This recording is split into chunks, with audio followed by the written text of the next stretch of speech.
আল্লাহ পাক রব্বুল আলামিন বলেন,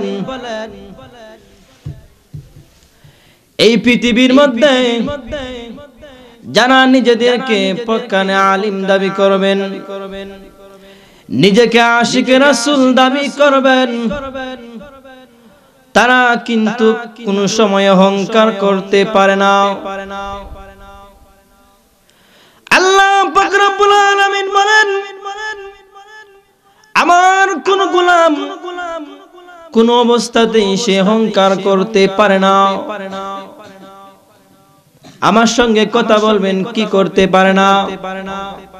অহংকার করতে পারে না। আল্লাহ পাক রব্বুল আলামিন সূরা আল ফুরকানের 63 নম্বর আয়াতে বলেছেন, আমার কোন গোলাম বান্দা বান্দি কোন সময় অহংকার করতে পারে না।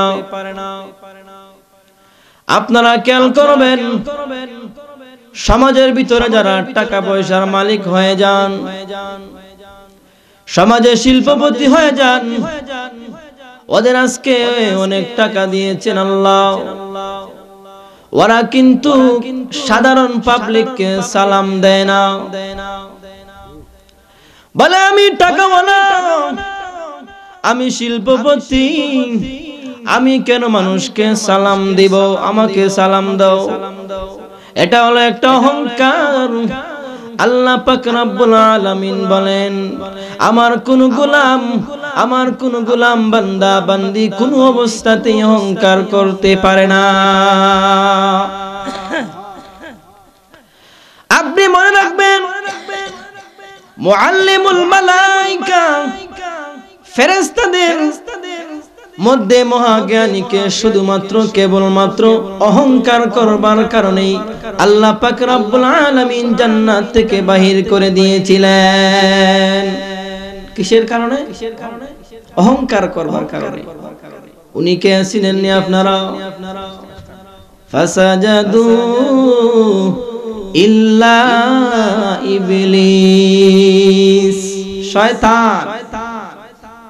ফেরেশতাদের মধ্যে বড় জ্ঞানী ছিল, ফেরেশতাদের উস্তাদের উস্তাদ ছিল, শুধুমাত্র কেবলমাত্র অহংকার করবার কারণে আল্লাহ পাক রব্বুল আলামিন জান্নাত থেকে বিতাড়িত করে শয়তান বানিয়ে দিয়েছিলেন।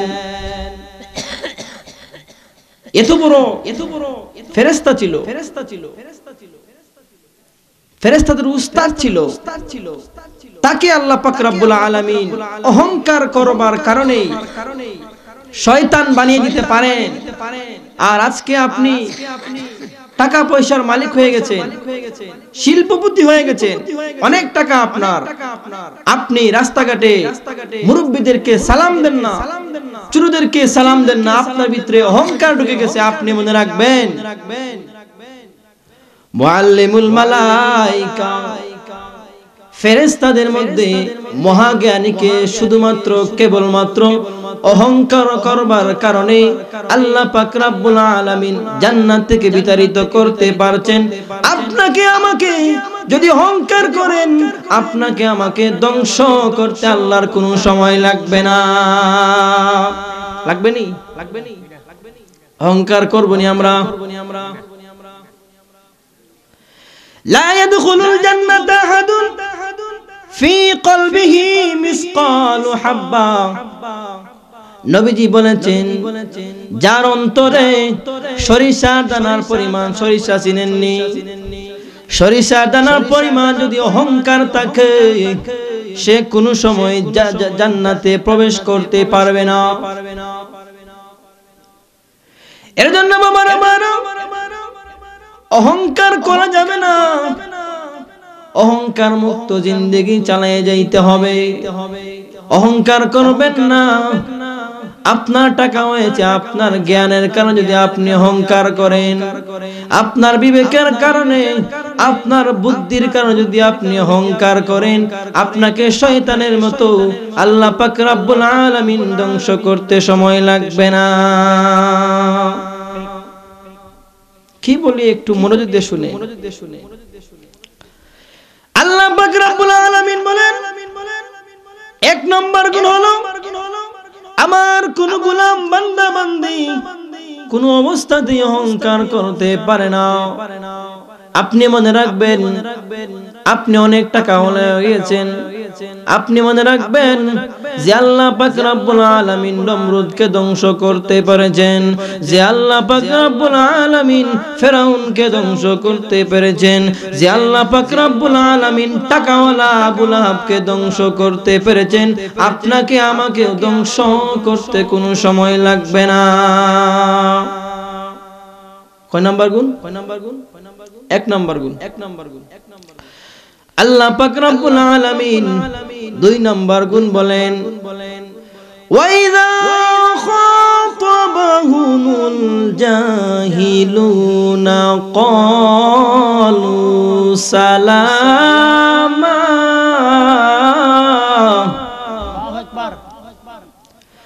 আল্লাহ পাক রব্বুল আলামিন বলেন, এই পৃথিবীর মধ্যে যারা আশিক রাসূল হয়ে গেছেন, যারা আল্লাহর গোলাম হয়ে গেছেন, আল্লাহ পাক রব্বুল আলামিন বলেন আমার গোলামের 2 নম্বর গুণ হলো সে কোনো সময় কাউকে গালি দিবে না, কাউকে আঘাত করবে না। আচ্ছা, আপনারা শুনছেন কোন আল্লাহর গোলাম, কোন আল্লাহর উলামায়ে কেরাম, কোন মুর্শিদ গালি দিতে? শুনেছেন আপনারা? কাউকে মারতে? গালি দেন না, গালির জবাব দেন না, গালির জবাবে তার জন্য দোয়া করে যান। এজন্য আল্লাহ পাক রব্বুল আলামিন বলেছেন, ওয়াইযা খাতাবাহুমুল জাহিলুনা ক্বালু সালামা।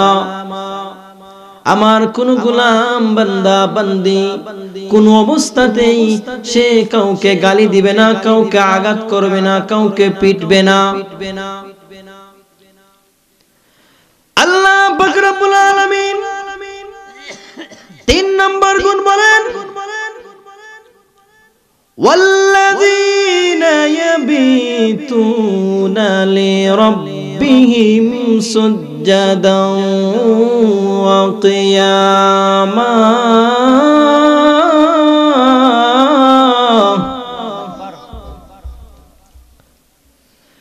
3 নম্বর গুণ বলেন, বান্দা তুমি সমস্যায় পড়ে গেছো, মুসিবতে পড়ে গেছো, আমার কাছে তুমি রুকু করো, আমার কাছে সিজদা করো, সুজদা ওয়া কিয়ামা, সিজদা করো আমার পায়ে।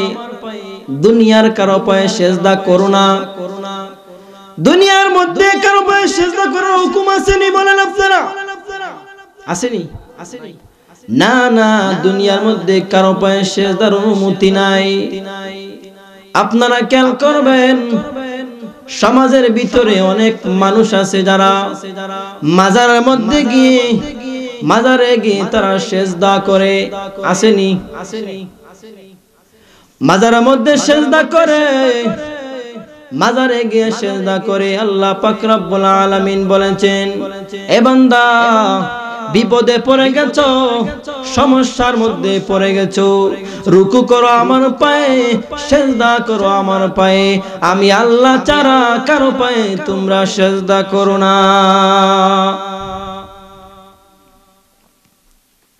এজন্য আমরা সিজদা করব নি? আচ্ছা বলুন তো, এই যে মাজারের মধ্যে গিয়ে সিজদা করে, কোন পীর আপনাকে জান্নাতে নেবে? কোন গ্যারান্টি আছে যে অমুক পীর আমাকে জান্নাতে নিয়ে যাবে? হাশরের ময়দানে মুসা কালিমুল্লাহর মতো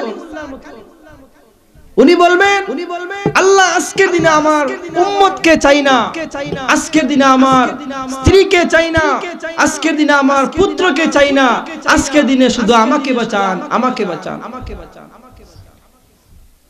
মুসা বলবে, একজন পয়গম্বর বলবেন, আসআলুকাল ইয়াওমা নাফসি, আমাকে বাঁচান, আমাকে বাঁচান। এর জন্য বাবারা মানো,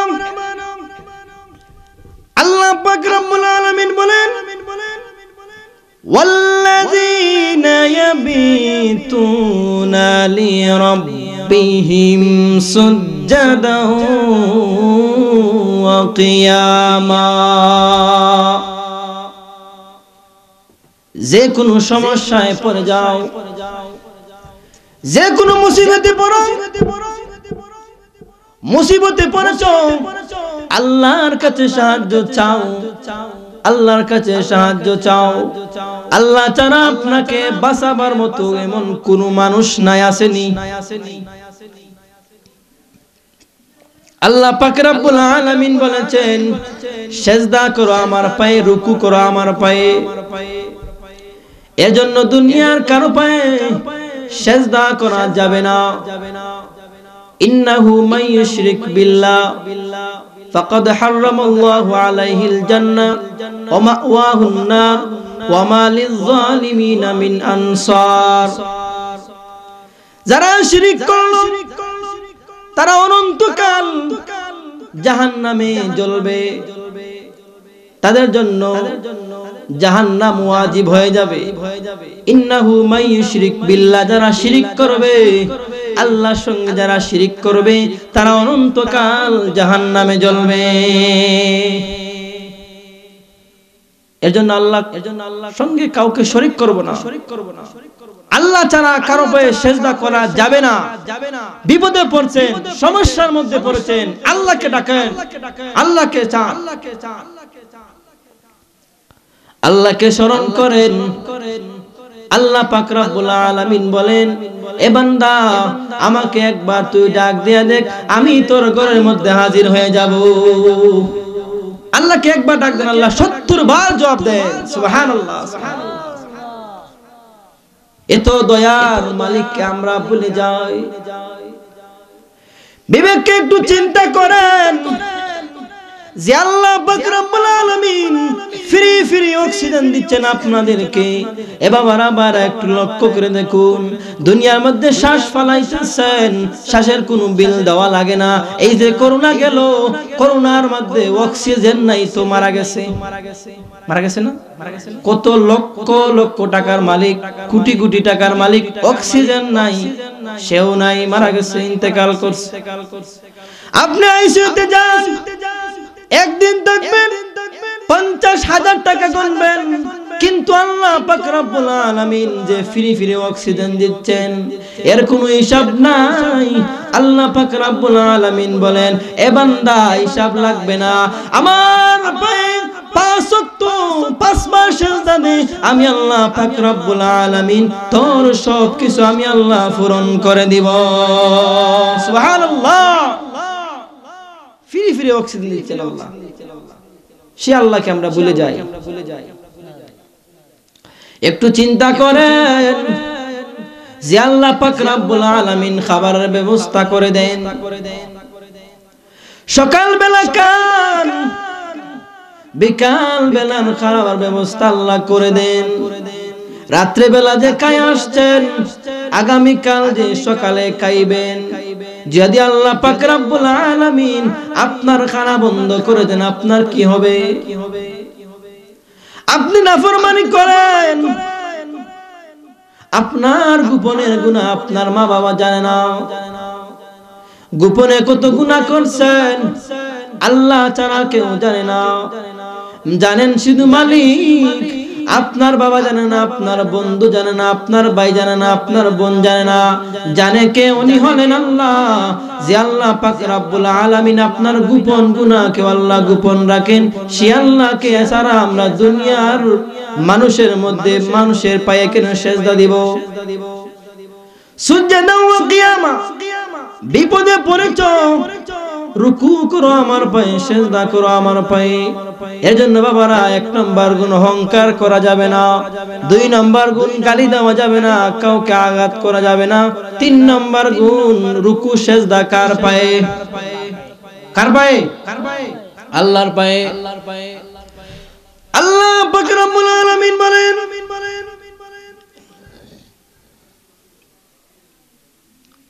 والذين يقولون ربنا اصرف عنا عذاب جهنم إن عذابها كان غراما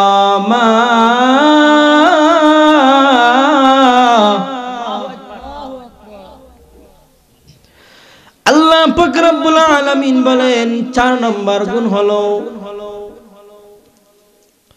মালাকুল মউত পৌঁছে যাওয়ার আগে, সাকরাত শুরু হয়ে যাওয়ার আগে গুনাহ করতে করতে জীবনটা অন্ধকার করে ফেলেছেন।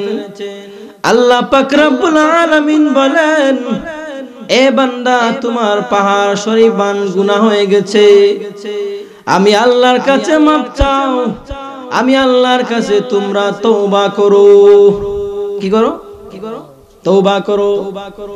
আল্লাহ পাক রব্বুল আলামিন বলেন, বান্দার পাহাড় পরিমাণ গুনাহ হয়ে গেছে, আমার কোন গোলাম বান্দা বান্দি যদি চোখের পানি 2 ফোঁটা চোখের পানি নাকের ডগায় আসার আগে আগে আমার আল্লাহ পাক রব্বুল আলামিন আপনার আমার জিন্দেগীর সমস্ত গুনাহ মাফ করে দেন। সুবহানাল্লাহ। তওবা করব আল্লাহর কাছে, মাপ চাইবো আল্লাহর কাছে। কার কাছে? এ বান্দা একবার তওবা কর, আমি আল্লাহ কেমন দয়ালু দেখ। আল্লাহ পাক রব্বুল আলামিন কেমন দয়ালু। 2 ফোঁটা চোখের পানি নাকের ডগায় আসার আগে আগে আপনার পাহাড় শরীফ পরিমাণে গুনাহকে আল্লাহ যদি মাফ করে দিতে পারেন, সে আল্লাহকে কেমনে ভুলে যায়? আল্লাহ বলেছেন, সাকরাত শুরু হয়ে যাওয়ার আগে, মালাকুল মউত তোমার ঘরে পৌঁছে যাওয়ার আগে যদি তওবা করো আর 2 ফোঁটা চোখের পানি পালায়া দিতে পারো, আমি আল্লাহ কথা দিলাম, আমি আল্লাহ আমার বান্দার জিন্দেগীর সমস্ত গুনাহ মাফ করে দিব।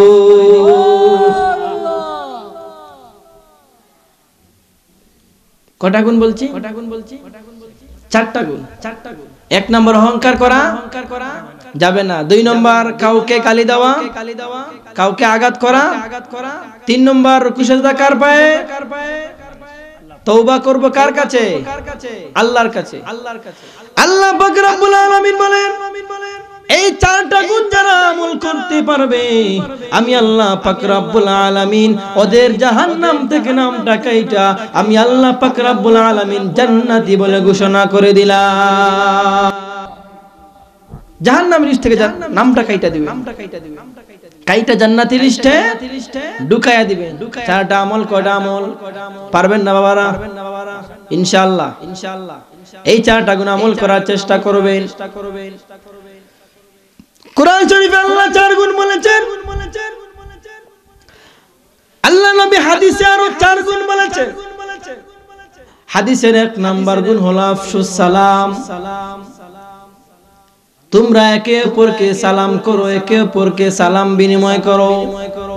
আফসুস সালাম, একে অপরকে সালাম দাও। আমরা কিন্তু একে অপরকে সালাম দেই না। সালাম দেই, আসসালামু আলাইকুম, এটা কি সালাম? মনে হচ্ছে আপনার টাটা ফরক, আসসালামু আলাইকুম, সালাম হইলো। আসসালামু আলাইকুম ওয়া রাহমাতুল্লাহ, 2টা বাক্য। সালামটা ঠিক মতো দিতে পারি না আমরা। কেমন মুসলমান আমরা!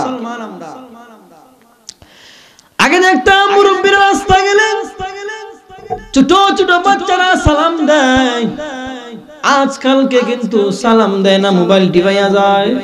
আসেনি নাই? রাস্তার মধ্যে মোবাইল টিপায়, মুরব্বিরা যায়, পাশে দিয়ে এটা যায়, কিন্তু সালাম দেয় না। নবীজি বলেছেন, তোমরা ছোটদেরকেও সালাম দাও, বড়দেরকেও সালাম দাও। সালামে শান্তি তৈরি হয়, ভালোবাসা তৈরি হয়, মুহাব্বত তৈরি হয়। কি তৈরি হয়? আপনার দুশমনকে সালাম দেন, দুশমন বলবে, হাই রে কি রে আমাকে সালাম দে। ওর দিলটা চেঞ্জ হয়ে যাবে, ওর দিলটা গলে যাবে। দুশমন আমাকে সালাম দিতে পারে, আমি কেন আমার দুশমনকে সালাম দিতে পারবো না? এভাবে সালাম দিতে দিতে এক সময় মোহাব্বত তৈরি হয়ে যাবে। 1 নম্বর গুণ কি? আফসোস সালাম। নবীজি ছোট ছোট বাচ্চাদেরকেও সালাম দিতেন, বড়দেরকেও সালাম দিতেন। আমরা সালাম দিব তো ইনশাআল্লাহ? ইনশাআল্লাহ। নবীজি 2 নম্বর গুণ বলেছেন ওয়াতিউত তাআম, যার ঘরে খাবার নাই তার ঘরে খাবার পৌঁছে দাও। বাবারা বাবারা একটু লক্ষ্য করে দেখুন, আজকালকে কিন্তু প্রতিবেশীর হক আদায় করা হয় না। আদায় করবে কি? প্রতিবেশীর হক সে মাইরা খায়। খায়নি? আছে না নি? প্রতিবেশীর হক আদায় করে না। আপনি মনে রাখবেন, আপনার ঘরে আজকে 10টা আইটেমের খাবার আছে, কিন্তু আপনার পাশের ঘরে 71 খাবার নাই। আপনি মনে রাখবেন, প্রতিবেশীর হক আদায় না করলে আপনি কিন্তু জান্নাতে যাইতে পারবেন না। এর জন্য প্রতিবেশীর হক আদায় করতে হবে। সংক্ষেপ করে দেই, সময় খুব অল্প। 3 নম্বর গুণ হলো ওয়াসিলুল আরহাম।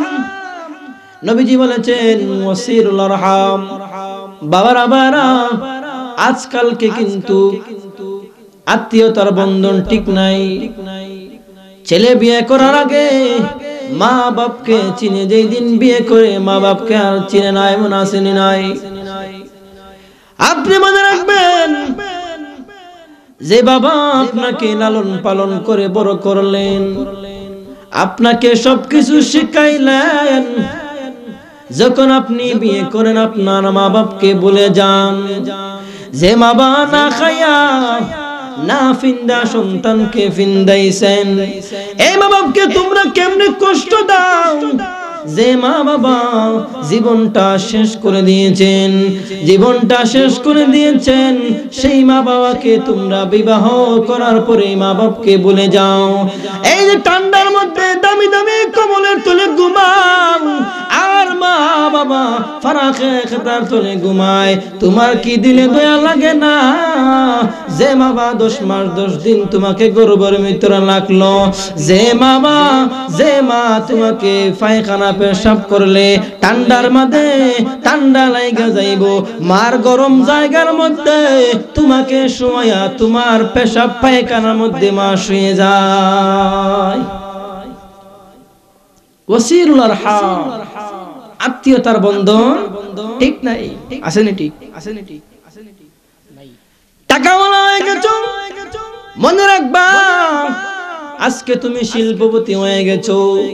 যেই রকম বাবা মা বাপকে কষ্ট দাও, তোমার সন্তানরাও তোমার সম্পত্তি ভোগ করতে পারবে না, তোমাকে বৃদ্ধাশ্রমে রেখে আসবেনি। যেই রকম করবেন সেই রকম ফল পাইবেন। দুনিয়াটা বদলার জায়গা, যার জন্য কুয়া খুঁড়বেন সেই কুয়ার মধ্যে পড়বেননি। এর জন্য যারা মা বাপকে কষ্ট দিয়েছ, আজকে মা বাবার পায়ে সালাম করে বলবে, আম্মা, ওগো আব্বা, ভুল করেছি, মাফ করে দাও। দেখবেন আপনার মা বাবা আপনাকে বুকের মধ্যে জড়ায়া ধইরা বলবে, বাবা রে, সন্তানে কোনো সময় ভুল করে না। আছে না? তুমি অনেক টাকার মালিক হয়ে গেছো, টাকার কারণে তোমার মা বাপকে বলে যাও। বাবারা বাড়ার জন্য আত্মীয়তার বন্ধন ঠিক রাখবেন। নবীজি 4 নম্বর গুণ বলেছেন, সাল্লু ফিল লাইলি ওয়ান নাসু নিয়াম। নবীজি বলেছেন, রাত্র যখন গভীর হয়ে যাবে, গভীর রাত্রে যারা 2 রাকাত নামাজ পড়বে, 2 রাকাত নামাজ পড়ে আল্লাহর কাছে চাইবে, আল্লাহ পাক রব্বুল আলামিন তাদেরকে ফিরাইয়া দিবেন না। এই যে গভীর রাত, এই যে ঠান্ডা বিছানার মধ্যে বসে আছেন, নিচে দিয়ে কুয়া পড়তেছে, উপর দিয়ে কুয়া পড়তেছে, আল্লাহ পাক রব্বুল আলামিন দেখতেছেন, আর ফেরেশতাদেরকে বলতেছেন, ও ফেরেশতারা, আমার বান্দারা নরমাল বিছানার মধ্যে প্রচন্ড ঠান্ডার মধ্যে আরামের গুড় হারাম করে এই উলামায়ে কেরামদের ওয়াজ শুনতেছে। এ ফেরেশতা, আমি আল্লাহ পাক রব্বুল আলামিন কুদরতি ক্যামেরায় রেকর্ড করে রাখলাম, কাল হাসরের ময়দানে যখন বান্দা জান্নাতে যাইতে পারবে না, আমি আল্লাহ পাক রব্বুল আলামিন জান্নাতের ব্যবস্থা করে দিব। বলেন সুবহানাল্লাহ। নবীজি বলেছেন সাল্লু ফিল লাইলি ওয়ান নাসু নিয়াম, রাত যখন গভীর হয়ে যাবে 2 রাকাত সালাত পড়বেন। নবীজি বলেছেন যারা 2 রাকাত সালাত পড়ে আল্লাহর কাছে চায় ফাদাখালাল জান্নাতা বিসালাম, আল্লাহ পাক রব্বুল আলামিনের জান্নাতুল ফেরদাউসে পড়ে দে দারুস সালাম, সেই দারুস সালাম জান্নাতে যাইতে কোনো সময় লাগবে না। সুবহানাল্লাহ বলেন না। কয়টা গুণ বলেছি? 8টা গুণ। 8টা গুণ নিয়ে আলোচনা করার সময় নেই। 1 নম্বর অহংকার করা যাবে না। 2 নম্বর গুণ কাউকে গালি দেওয়া যাবে না, কাউকে আঘাত করা যাবে না। 3 নম্বর গুণ রুকু সিজদা কার পায়ে? আল্লাহর পায়ে। তওবা করব কার কাছে? 5 নম্বর গুণ সালাম বিনিময় করব। 6 নম্বর গুণ আত্মীয়, 6 নম্বর গুণ প্রতিবেশীর হক আদায় করব। 7 নম্বর গুণ আত্মীয়তার বন্ধন ঠিক রাখব। 8 নম্বর গুণ গভীর রাত্রে 2 রাকাত নামাজ পড়ব। 8 নম্বর গুণ নিয়ে কিছু আলোচনা করি।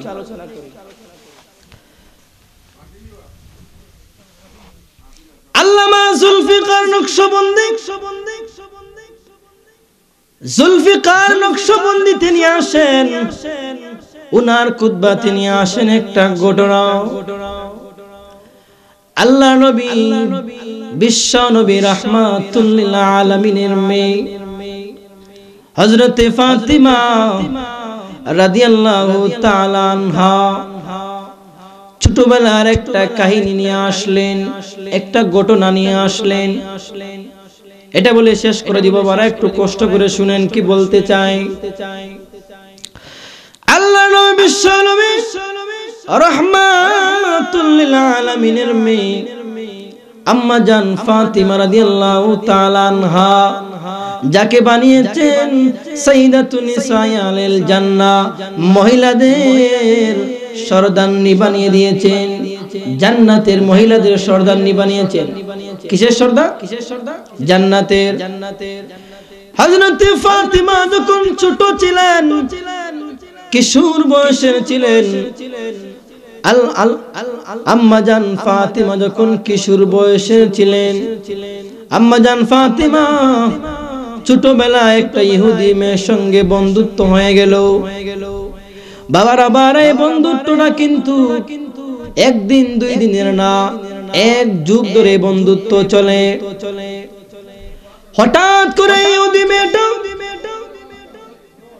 ইহুদি মেয়েটা কিন্তু ছিল শিল্পপতির মেয়ে, কোটি কোটি টাকার মালিক তার বাবা। এই মেয়েটা হঠাৎ করে যখন বাসায় গেল, বাবা বলতেছেন ও মা, তোমার বয়স কিন্তু কম হয় নাই, মোটামুটি তোমার বিয়ের বয়স হয়ে গেছে, তোমাকে বিয়ে দেওয়া লাগবে। বলো তো মা, তুমি বিয়েতে রাজি কি রাজি না? মেয়ে ডাক দিয়ে বলতেছে বাবা, আপনি কি বলতে চান বলুন, আপনি যে জায়গা বিয়ে দিতে চান আমি সেই জায়গা বিয়ে বসতে রাজি, আপনি কি বলতে চান? বাবা ডাক দিয়ে বলে এ মা, এই জামানার সবথেকে বড় শিল্পপতি ইহুদির মা। বাবা বলতেছে ইহুদি মেয়েটাকে, এ মা, এই জামানার সবথেকে বড় শিল্পপতির ছেলেটা দেখতে বড় সুন্দর, টাকার কোনো অভাব নাই, বলো তোমার সেই ছেলেটাকে তুমি বিবাহ করবে কিনা? মেয়ে ডাক দিয়ে বলতেছে বাবা, আপনি বলতেছেন আমার জন্য বিয়ে ঠিক করেছেন গো বাবা, আপনি যে জায়গা বিয়ে দিতে চান আমি সেই জায়গা বিয়ে বসতে রাজি, কিন্তু আমার একটা শর্ত আছে বাবা। বলে শর্ত কি? ও বাবা, আজকের দিনের সময় দেন, আগামী কাল সকালে আপনাকে জানিয়ে দিব আমি বিয়েতে রাজি কি রাজি না। এই মেয়েটা দৌড়িয়ে হযরতে ফাতিমার কাছে চলে গেলেন। দুনিয়ার কারো পরামর্শ লয় না, কেমন বন্ধুত্ব দেখেন, দুনিয়ার কারো পরামর্শ লয় না। হযরতে ফাতিমার কাছে চলে গেল, আর ফাতিমাকে ডাক দিয়ে বলতেছে ও ফাতিমা, আমার জন্য আমার বাবা বিয়ে ঠিক করেছেন গো ফাতিমা। ও ফাতিমা, তুমি আমার বন্ধু, আমার বান্ধবী, আমার জিন্দেগিতে তুমি কোনোদিন কোনো খারাপ কথা বলো নাই, কোনো খারাপ উপদেশ দাও নাই। আমার মনে হয় তোমার উপদেশ দেওয়া আমার উচিত। অমন বাবা আমার জন্য এই জামানার সবথেকে বড় শিল্পপতির ছেলের সঙ্গে আমার বিবাহ ঠিক করেছেন। ও ফাতেমা, তুমি তো বলো আমি বিয়েতে রাজি হব কি হব না? ফাতেমা ডাক দিয়ে বলতেছেন, এ বোন, আমি মুসলিম, তুমি ইহুদি, আমি তোমাকে কি পরামর্শ দিব রে? এই মেয়েটা ডাক দিয়ে বলতেছে, আমার বিশ্বাস আছে তুমি আমাকে খারাপ উপদেশ দিবে না। তুমি যদি বলো আমি রাজি হব, তুমি যদি বলো উপকার হবে, তাহলে আমি রাজি হব, আর না হলে রাজি হব না। কেমন বন্ধুত্ব দেখছেন? বাবা বিয়ে ঠিক করেছে কিন্তু পরামর্শ চায় বান্ধবীর কাছে। হযরত ফাতিমা বলেন, এবং তোমার বাবা তোমার জন্য বিয়ে ঠিক করেছেন, তুমি বিয়েতে রাজি হয়ে যাও, তোমার কল্যাণ হবে, তোমার লাভ হবে। কিন্তু আমার একটা শর্ত আছে। ইহুদি মেয়ে ডাক দিয়ে বলতেছে, আমি বিয়েতে রাজি কিন্তু আমার শর্ত আছে। বলে, শর্ত কি? বলো। ও বোন, ও ফাতিমা, আমার শর্ত হলো আমার যে জায়গায় বিয়ে হোক না কেন, তুমি কিন্তু আমার বিয়েতে আসা লাগবে। ফাতিমা ডাক দিয়ে বলতেছেন, ও বোন, তুমি কি বলো? আমি তো মুসলিম, তুমি ইহুদি, সমাজ কি বলবে? তোমার বাবা কি রাজি হবেন? মেয়ে ডাক দিয়ে বলতেছেন, ফাতিমা, দুনিয়ার মানুষ কি বলবে আমি জানতে চাই না, আমার বাবা কি বলবে আমি জানতে চাই না, দুনিয়ার কোন মানুষ কি বলবে আমি কানে লই না রে ফাতিমা। তুমি বলো তুমি আমার বিয়েতে যাবে, তাহলে আমি রাজি, আর না হলে আমি কোনোদিন বিবাহ করব না। কেমন বন্ধুত্ব দেখতেছেন? ফাতিমা ডাক দিয়ে বলতেছেন, ও বোন, এত করে যখন বলতেছো আমি রাজি হতে পারি, আগে তোমার বাবাকে জিজ্ঞেস করে আসো, যদি রাজি হয় তাহলে আমি তোমার বিয়েতে যাইব। এই মেয়েটা দৌড়াইয়া বাবার কাছে চলে গেলেন। বাবাকে ডাক দিয়ে বলতেছো, আব্বা, আপনি আমার জন্য বিয়ে ঠিক করেছেন গো বাবা, যে জায়গা বিয়ে দিতে চান আমি সেই জায়গা বিয়ে বসতে রাজি। আপনাদের কষ্ট হচ্ছে? হযরত ফাতিমার কাছে পরামর্শ নিয়ে ইহুদি মেয়ে বাবার কাছে গিয়ে পরামর্শ চায়। বাবার কাছে বলতেছে, ও বাবা, আপনি যে জায়গা বিয়ে দিতে চান আমি সেই জায়গা বিয়ে বসতে রাজি, আমার কোনো আপত্তি নাই, কিন্তু আমার একটা শর্ত আছে। বাবা বলে, মা কি শর্ত বলো? ও বাবা, আমার একটা বন্ধু আছে, মুহাম্মাদের মেয়ে ফাতিমা, ও আমার বান্ধবী, ওর জিন্দেগিতে কোনোদিন আমাকে খারাপ উপদেশ দেয় নাই। ও বাবা, আমার বিয়েতে তাকে ইনভাইট করতে হবে, দাওয়াত করতে হবে। সে যদি আমার বিয়েতে আসে তাহলে আমি বিয়ে বসবো, আর না হলে বিয়ে বসবো না। বাবা তো মহা মুসিবতে পড়ে গেলেন। মেয়ে কি বলে? আমেন, ওরা হলো মুসলিম, দুবেলা খাবার খাইতে পারে না, ওরা কেমনে তোমার বিয়েতে আসবে?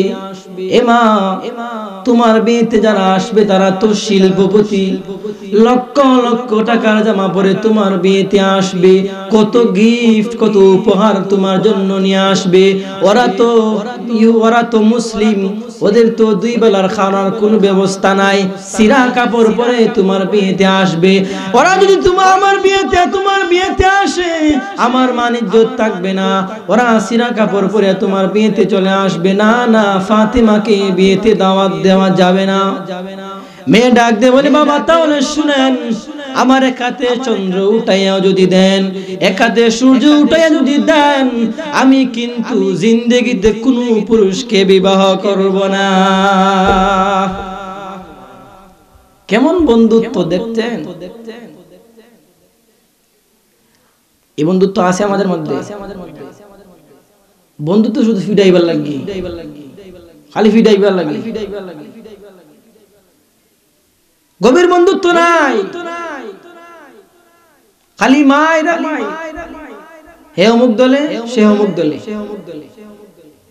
বিপদে পড়ছে ফোন দিয়া দিছে, দুইটার সময় হাজির আইসা মার্ডার। এটা বন্ধুত্ব? ম্যাডাম দিয়ে বলতেছে বাবা শুনেন, আপনি যে জায়গা বিয়ে দিতে চান আমি রাজি, আমার কোনো আপত্তি নাই, ফাতেমাকে আসতে হবে। বাবা তো চিন্তায় পড়ে গেল, একটা মাত্র মেয়ে, কোটি কোটি টাকার মালিক আমি, এই মেয়েকে যদি বিবাহ না দিতে পারি সমাজে কেমনে মুখ দেখাইব? ইহুদি কৌশল করে বলতে লাগলো, ও মেয়ে, ও মা, তোমার বান্ধবীকে তোমার বিয়েতে দাওয়াত দাও, আমার কোনো আপত্তি নাই, তাহলে আমার একটা শর্ত আছে, যদি তোমার বিয়েতে আসে সে যেন সমাজের মধ্যে তাল মিলিয়ে নতুন জামা পরে যদি আসে তাহলে তোমার বিয়েতে আসতে পারবে, নচে তোমার বিয়েতে আসতে পারবে না। শর্ত দিয়েছে, নতুন জামা পরে যদি আসে তাহলে তোমার বিয়েতে আসতে পারবে, নচে আসতে পারবে না। ইহুদি মেয়ে তখন শুনল, সঙ্গে সঙ্গে ঘর থেকে বাইর হয়ে ফাতেমার জন্য দেখা করার জন্য রওনা হয়ে গেল। ঘরের মধ্যে ডাক দিয়ে বলে, ও ফাতেমা রে, ও ফাতেমা, বাবা তো আমার বিয়েতে তোমাকে আসতে বাধা দেয়, বাবা তো আসতে রাজি হয় না, আমার বিয়েতে তুমি আসো, আমার বাবা চায় না, অনেক অনয় বিনয়ের পরে রাজি করেছি, শর্ত দিয়েছে। ফাতেমা বলে, শর্ত কি বোন? ও বোন, বাবা শর্ত দিয়েছেন যদি আমার বিয়েতে যাও তাহলে অবশ্যই নতুন জামা পরে যাবে। হযরত ফাতেমা ডাক দিয়ে বললেন, ও বোন, যার ঘরে খাবারের কোনো ব্যবস্থা নাই, যার ঘরে মাসের পর মাস চলে যায় কোনো খাবার থাকে না, সপ্তাহের পর সপ্তাহ চলে যায়, যার ঘরে চুলার মধ্যে আগুন ধরে না, সে কেমনে নতুন জামা পরে, সে কেমনে তোমার বিয়েতে যাইবে? ও বোন, আমাকে মাফ করো, তোমার বিয়েতে আমি যাইতে পারবো না। আমি মেয়ে হওয়ার কারণে সারাদিন ঘরের মধ্যে বসে থাকি, আমার বাবা দিনের বেলায় দাওয়াত নিয়ে বাইরে যান, আমার বাবাকে নতুন জামা কথা বলে আমার বাবাকে কষ্ট দিতে পারবো না। ও বোন, আমি তোমার বিয়েতে যাইতে পারবো না, আমাকে মাফ করো। ইহুদি মেয়ে ডাক দিয়ে বলতেছে, ও বোন ফাতেমা, আমার বিশ্বাস তুমি নতুন জামা পেয়ে যাবে। ফাতেমাকে বলতেছে, ইহুদি মেয়েটা খেয়াল করে শুনেন কি বলতে চাই, ও ফাতেমা, তুমি নতুন জামা পাইবে।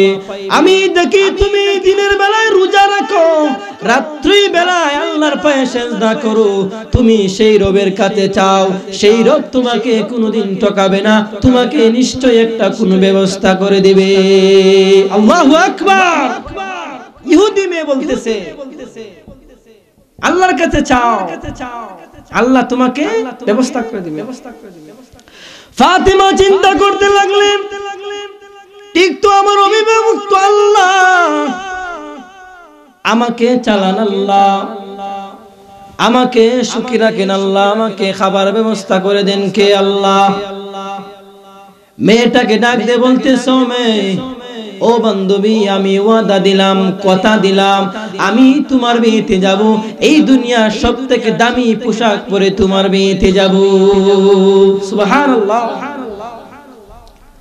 মেয়েটা খুশিতে বাড়িতে রওনা হয়ে গেল। বাবাকে বলতেছো, আব্বা জান, ওগো আব্বা, ফাতেমা রাজি হয়েছে, ফাতেমা বিয়েতে আসবে এবং নতুন জামা পরে আসবে। ইহুদি বলতেছে কোথায় থেকে খাবার পাবে, দুই বেলার খাবার থাকে না, সে কেমনে নতুন জামা পরবে আসবে?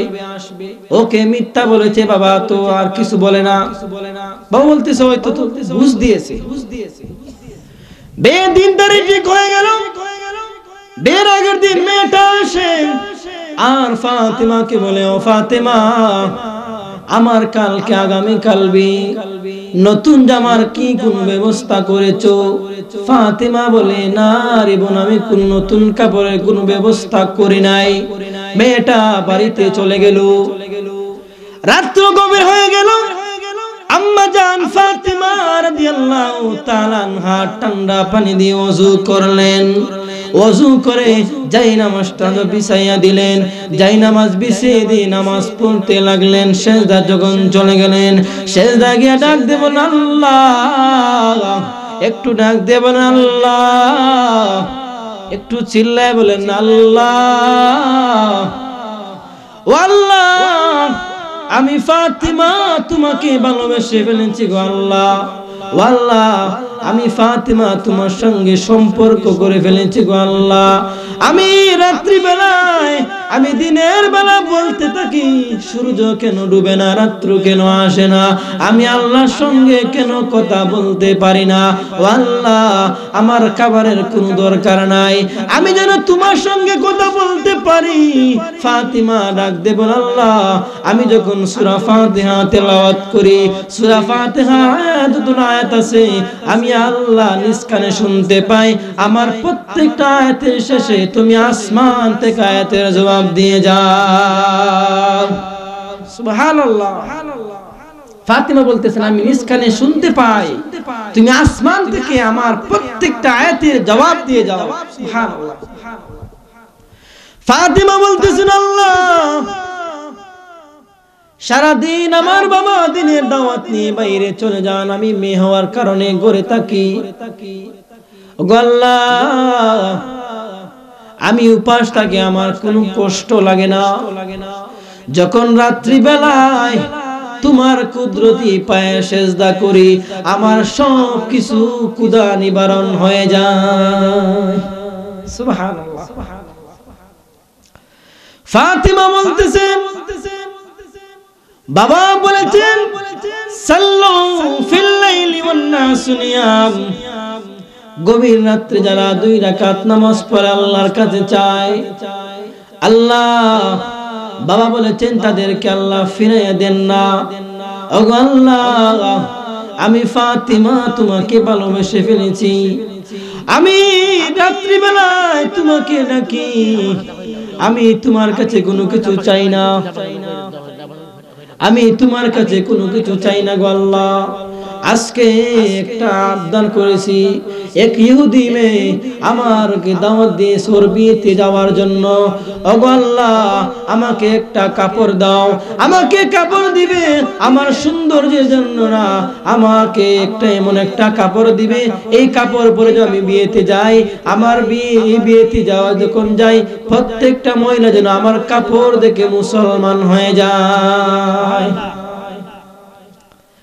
যখন নামাজ শেষ করলেন, যাই নামাজটা উঠালেন, উঠানোর পরে ঘরে ডার কর্নার দিকে তাকিয়ে দেখেন একটা প্যাকেট রাখা। আশ্চর্য হয়ে গেলেন, ঘরের দরজা বন্ধ, এই প্যাকেট কোথায় থেকে আসলো? ফাতেমা অবাক হয়ে গেলেন আর চিৎকার করে বাবাকে ডাকলেন, বাবা, আমি নামাজ পড়তেছিলাম, হঠাৎ করে নামাজ শেষ করলাম, নামাজ শেষ করার পরে দেখি ঘরে ডান কর্নারে একটা প্যাকেট রাখা, আমি জানি না কোথায় থেকে প্যাকেটটা আসলো। যখন নবীজি এই প্যাকেটটা হাতে লইলেন, হাতে লওয়ার সাথে সাথে প্যাকেটের ভিতর থেকে জান্নাতের গারান, মিশকে আম্বরের গারান বাইর হয়ে গেছে। সুবহানাল্লাহ।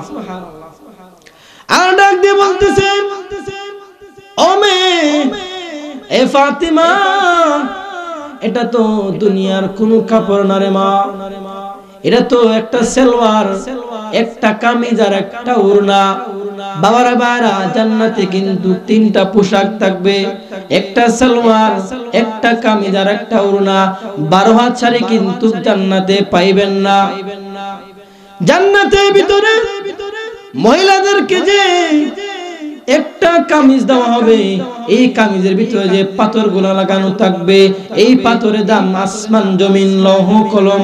জান্নাত জাহান্নাম যদি বিক্রি করে দেওয়া হয়, একটা পাথরের দাম হবে না। যাই হোক, আলোচনা শেষ করতে পারলাম না।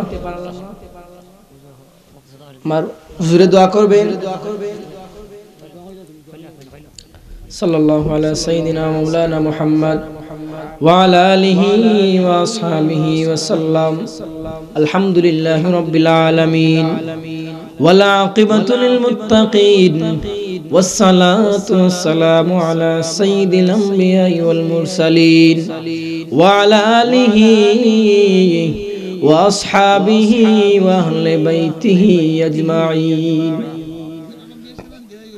اللهم بارك لنا في رجب وشعبان وبلغنا رمضان اللهم يا ارحم الراحمين يا ارحم الراحمين يا ارحم الراحمين আয় আল্লাহ দোয়া কবুলের সময় আল্লাহ আমি গুনাহগার তোমার মায়ের বান্দা বান্দা হলো ইয়াদ তুলছি গো মাওলা। আয় আল্লাহ আমরা প্রত্যেকের রাত্রে আল্লাহ তুমি কবুল ফরমান। আয় আল্লাহ আমরার জিন্দেগির সমস্ত গুনাহ মাফ করে দেন। আয় আল্লাহ এই ওয়াজকে কিয়ামত পর্যন্ত জারি করে দেন। আজকে যা কিছু আলোচনা হয়েছে গো মাওলা, প্রত্যেককে আল্লাহ আমল করার তৌফিক দেন। আয় আল্লাহ এই ওয়াজকে আল্লাহ তুমি কবুল ফরমান। আয় আল্লাহ এই মাদ্রাসাকে কবুল ফরমান। আয় আল্লাহ মাদ্রাসাকে কিয়ামত পর্যন্ত জারি করে দেন। যত কাজ আছে আল্লাহ তোমার রহমত তিনি পূরণ করে দেন। আয় আল্লাহ এলাকা যত মুর্দেগান আছেন আল্লাহ প্রত্যেকের কবরের মধ্যে সবগুলা পৌঁছাইয়া দেন। আয় আল্লাহ লক্ষ কোটি সওয়াব আয় আল্লাহ আমাদের নাম ধরে দিলি সোনার মদিনায় জনাবে মুহাম্মদুর রাসূলুল্লাহ সাল্লাল্লাহু আলাইহি সাল্লামের রূহকে পৌঁছাইয়া দেন। আয় আল্লাহ আমরার জিন্দেগির সমস্ত গুনাহ মাফ করে দেন। রব্বির হামহুমা কামা রব্বায়ানি সগীরা। আয় আল্লাহ আমরা দয়াল মাই বাফরে মাফ কইরা দেন। জানি না কার মা নাই কার বাবা নাই গো আল্লাহ। আয় আল্লাহ যার মা নাই যার বাবা নাই, আয় আল্লাহ যার মা বাপ নাই আল্লাহ তার মা বাবার কবর তুমি জান্নাতের বাগান বানাইয়া দাও। আয় আল্লাহ যারা দুনিয়াতে আছেন আয় আল্লাহ ইহদিনা সিরাতাল মুস্তাকিমের পথে চলার তৌফিক দেন। আয় আল্লাহ আমরার গুনার কারণে আল্লাহ আমরার আযাব আর গজব দিও না, আমরার পরীক্ষার মধ্যে ফালাইও না। আয় আল্লাহ আমরা তোমার পরীক্ষার যোগ্য নাই গো আল্লাহ। আয় আল্লাহ আখির গুজারিশ মাওলা আজকের ওয়াজ রে তুমি কবুল ফরমান। যা কিছু আলোচনা করছি মাওলা আয় আল্লাহ সব কিছু আমল করার তৌফিক দেন। আমিন আমিন বিরহমাতিকা ইয়া আরহামার রাহিমিন। আসসালামু আলাইকুম ওয়া রাহমাতুল্লাহ।